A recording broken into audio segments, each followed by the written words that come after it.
سر لمعان ثراء القطط يكمن في العناية الشاملة.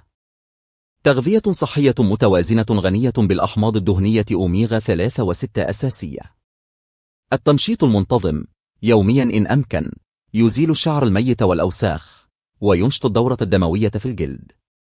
استخدام شامبو وبلسم خاص بالقطط مرة كل 3 إلى 5 أسابيع كحد أقصى ضروري. تجنب الإفراط في الاستحمام لتجنب جفاف البشرة. الاهتمام بنظافة الأذن والعينين ضروري كذلك. أخيرا، زيارة الطبيب البيطري بشكل دوري لتشخيص أي مشاكل جلدية مبكرا والحفاظ على صحة قطتك وجمال ثرائها.